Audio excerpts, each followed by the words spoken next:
You're cruising down the highway, stomach growling, and all of a sudden, the golden arches appear on the horizon like a ray of hope. You pull into the drive-thru, visions of Big Macs and McFlurries dancing in your head, only to be met with those dreaded words, "Sorry, our ice cream machine is broken." Sound familiar? Did you know that McDonald's ice cream machines have a failure rate as high as 40% in some areas? That's right, nearly half the time you'll roll up for a sweet treat, you're met with disappointment. But could it all be one big lie? Let's travel back in time and take a look at the history of McDonald's ice cream machine. It's the early 2000s, the era of flip phones and dial-up internet, and somewhere in the bustling world of fast food, the Taylor C602 makes its debut. This isn't just any ice cream machine, it's a vital component of McDonald's frozen dessert process, crafting the beloved cones and shakes savored by millions around the world. The Taylor C602 is the unsung hero, or villain depending on how you see it, of the McDonald's ice cream saga. Since its inception in 2003, this machine has become as synonymous with McDonald's as the Golden Arches themselves. But little did we know, it would soon be at the center of a frosty controversy that would shake the very foundation of fast food. Now let's talk about consistency. McDonald's isn't just another fast food joint, it's a global phenomenon. Whether you're in New York or Tokyo, you expect that Big Mac to taste exactly the same. And that's where the Taylor C602 comes into play. It's not just about serving up soft serve, it's about maintaining that uniform taste across a staggering 13,000 stores worldwide. But here's the catch. While consistency is key, it comes at a cost. And in this case, that cost might be a broken ice cream machine. In its quest to ensure every product is the same, McDonald's relies heavily on the Taylor C602 machine. Despite being used for a long time, this machine often breaks down unexpectedly. So, while McDonald's strives to keep its menu consistent, we can't help but wonder one thing. Is the price of uniformity worth the headache of dealing with broken ice cream machines? This issue leaves both customers and franchise owners puzzled and frustrated. And the result? Complaint after complaint about the machines being out of order. So let's address the elephant in the room, the broken ice cream machine epidemic at McDonald's.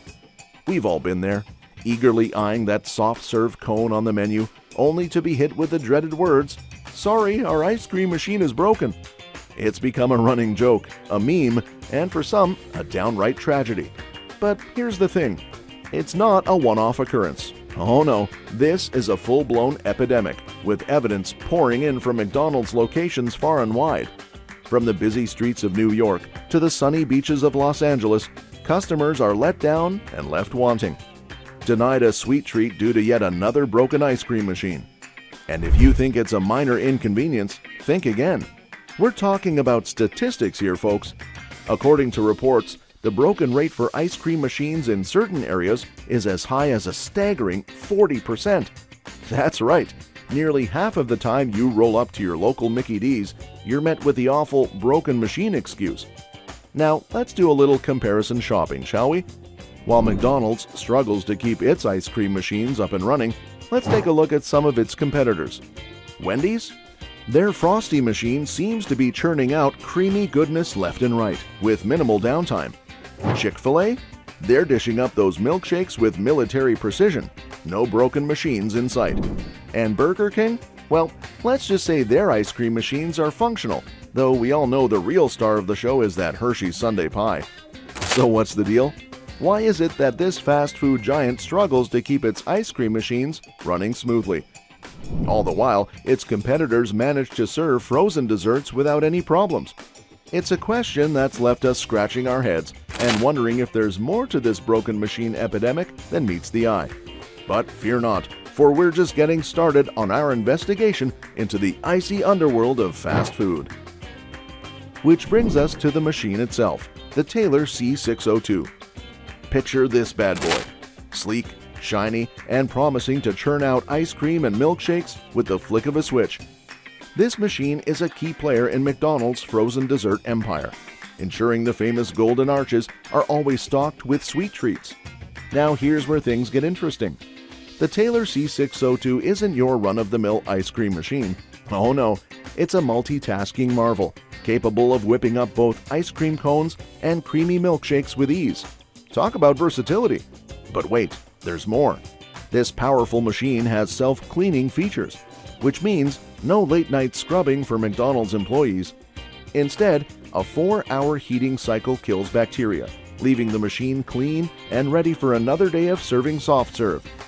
Now let's talk about maintenance, or should I say, the stuff of nightmares. You see, while the Taylor C602 may sound like a dream come true, it's also a maintenance nightmare waiting to happen. Even the most experienced mechanic would be overwhelmed by the maintenance required for this machine.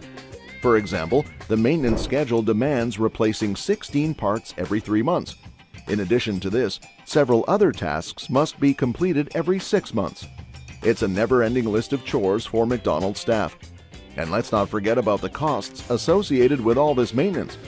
Not only is it costly as it involves frequently buying replacement parts, but also because of the costs of licensed Taylor repair engineers for their services. It's a money pit, plain and simple, and one that's left McDonald's franchise owners feeling the pinch. Although the Taylor C602 is a marvel of engineering, it also comes with high maintenance and repair costs. Additionally, there's the ongoing debate about the right to repair, which advocates for consumers being able to repair their own products using accessible parts and information. It's a push against a trend where manufacturers restrict repairs to their authorized service centers. This debate extends to a device called Kitch. This device provides real-time analytics to help prevent and fix machine malfunctions early. The bigwigs at McDonald's have expressed concerns that this device could pose safety risks and void warranties, which leads us to a broader discussion on the right to repair. This issue raises questions about corporate control over technology versus the benefits of allowing users to modify and repair their own devices. It's about reducing waste, saving money, and encouraging a more sustainable way of interacting with technology.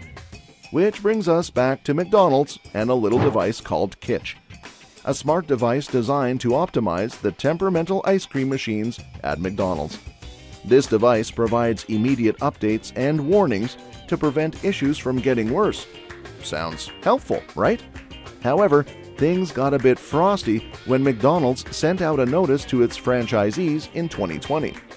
They were advised to remove Kitch devices from their ice cream machines. McDonald's claimed that the device might risk employee safety and harm the machine. This started a big debate, as the device seemed to solve the problem of machines breaking down. On the other hand, McDonald's worried about safety and warranty problems. This issue is directly connected to the right to repair debate. Kitch could be seen as a tool that empowers franchisees to manage and repair their equipment more effectively. McDonald's reaction to Kitch effectively put an end to the franchisee's ability to change and fix its own technology. So, what do you all think? Should companies have the right to restrict how we repair or modify devices that we purchase? Should we support the right to repair to encourage innovation, reduce costs, and protect the environment? Was McDonald's demand to remove Kitch an issue of safety, or could it be much more? We're about to get into the complex world of fast food finances.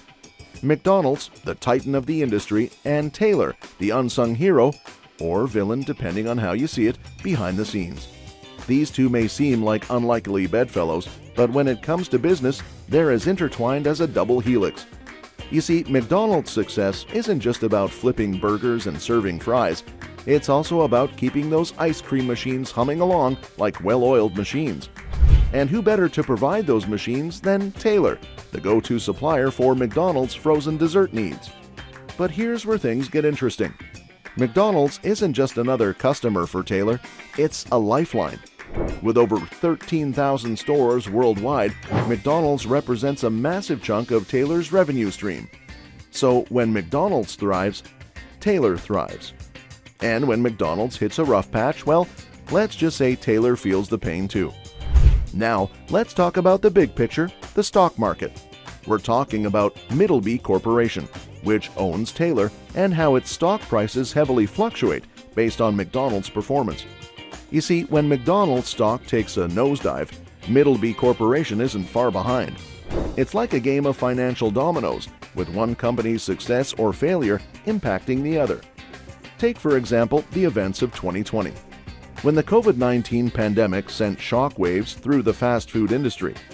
As McDonald's faced shutdowns and a sharp drop in sales, Middleby Corporation stock suffered, losing half its value in just a few days.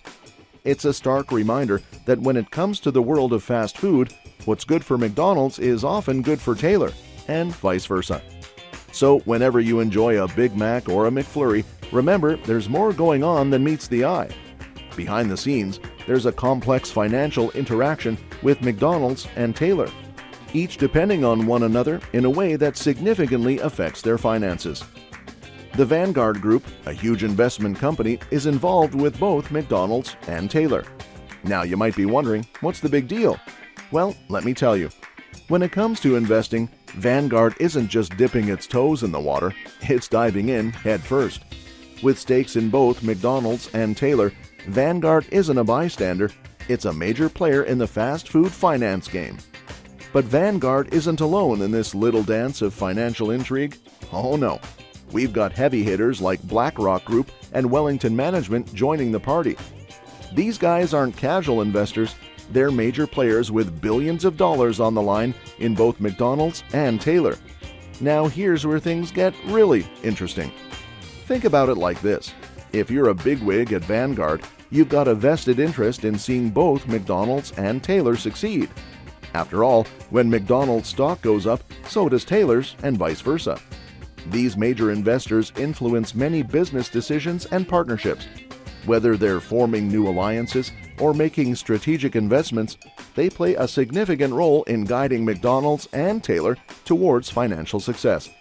So the next time you see those golden arches gleaming in the distance, remember, there's a whole world of financial intrigue happening behind the scenes, with shared investors like Vanguard and BlackRock Group calling the shots.